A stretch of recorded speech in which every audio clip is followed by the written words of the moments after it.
Welcome, ladies and gentlemen. My name is Kid Lee, and welcome to the first Q&A and information session for Knights of the Fallen Empire. Since the expansion was announced, I've been gathering as much information as I can to try and get us some answers about this expansion.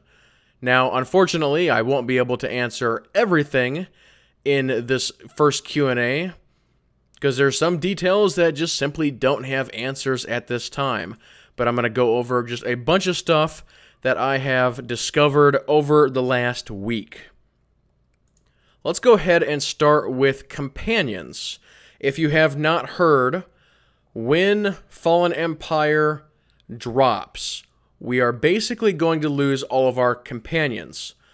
I wanted to go ahead and read you a statement that was released by the developers, and then I'll give you my thoughts and theories on what's going on. So here is the statement from the developers. They say, companions. There's a lot of stuff going on with companions in this release, and we're not ready to dive into most of it just yet. What I can say is that past companions will return in the story, sometimes as very crucial parts of the overall story shared by all Outlanders.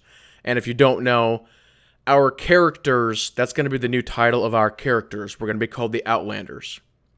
So going on, which classes can recruit which characters, who can be romanced, who can you kill, or who might betray you, you'll have to play to see. And then finally, they say, I've seen a lot of people referencing the Knights of the Fallen Empire page's character list as a list of the companions, and that is actually not entirely correct, and not everyone on that list will be a companion. So let me give you just a few thoughts on that. If you've played any of the other BioWare games, whether it's Mass Effect, Dragon Age, or even the original Knights of the Old Republic, how do all of those games start? They all start out very similar. It's the start of the story, here's your character, and you either start by yourself or maybe with one or two companions, and then from there, you go out and you recruit your new team, so to speak, as you then proceed to go on to complete the objective, the end of the game. And I believe what they're doing here with Fallen Empire is going to be very, very similar. Now, I'm going to give a minor spoiler here. And normally I don't like doing this, especially when it comes to story spoilers. But the devs have spoiled this themselves, so I think it is appropriate for me to do so. They have basically announced that when Knights of the Fallen Empire drops, your character, my character, is going to be frozen in carbonite, and there's going to be a time jump. How big is the time jump? We don't know. And during this time, the Republic and the Empire have fallen. So you'll wake up, or you'll be unfrozen from the carbonite, and then that's where the story is going to get kicked off. Now, how are you frozen in the carbonite in the first place? Is it by willingness? Are you captured? All of that is still in the gray area. Nobody really knows. But it seems to me that what they're doing here is it's really an end of a game and a start of a game. The story stuff that we just did with the Emperor, it just seems like end credits to me. And this is the start of something completely different, something they've never done before. So it really seems like they're sort of jumping into a new game. So it should be very, very interesting. Now let me go ahead and read you another developer quote, and this is about the Outlander character itself, or our characters. So they go on to say, the Outlander. Your character's past will be a key part of their identity as the Outlander moving forward. The choices you've made, the romances that you've pursued, your class, etc. are all part of who your character is, and those decisions will be honored in Knights of the Fallen Empire, often in unexpected ways. How that works for characters who are created at level 60 is something we'll dive into in the future, but we will not be setting canon versions of the class or world storylines. Your choices matter. That is at the heart of our BioWare storytelling philosophy here at, well, BioWare. So a couple things on that. If you haven't heard, if you're a subscriber, you're going to be getting a free level 60. This is going to have to be a new character. If you have a character at like, let's say level 30, you will not be able to boost them to 30. You'll have to delete them and then just take them right to 60.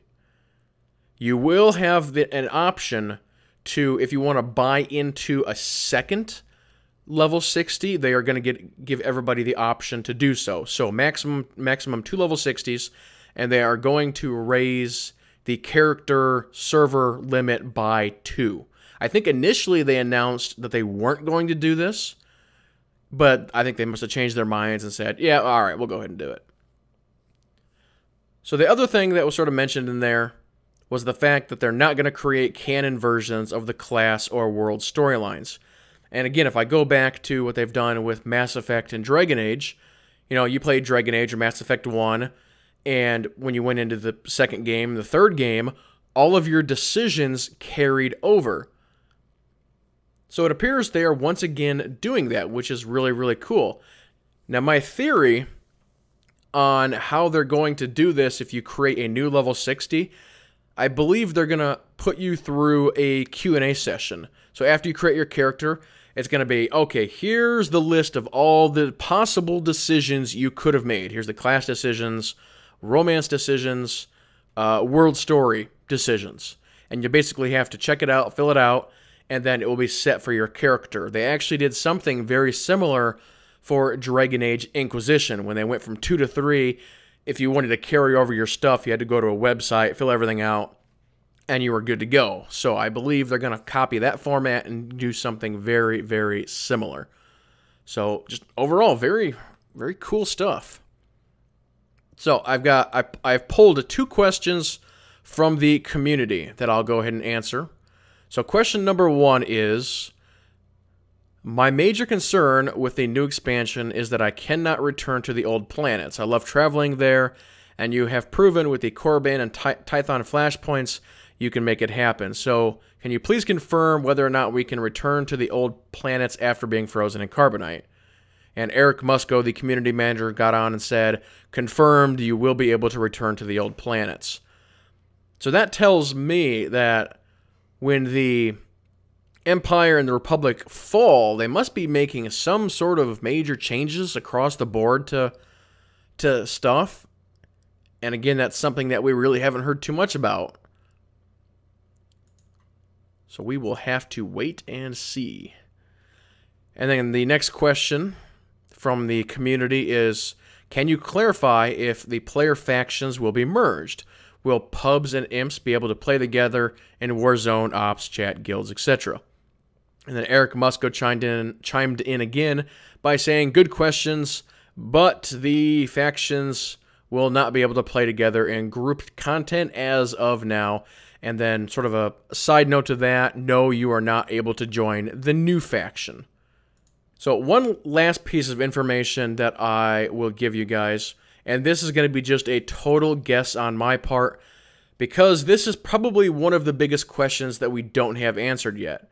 And the question is, what options are preferred and free-to-play people going to get for this expansion? Because they've only announced that subscribers will be getting it for free. So how's it going to work for everybody else? So my theory is they're going to make preferred and free-to-plays wait.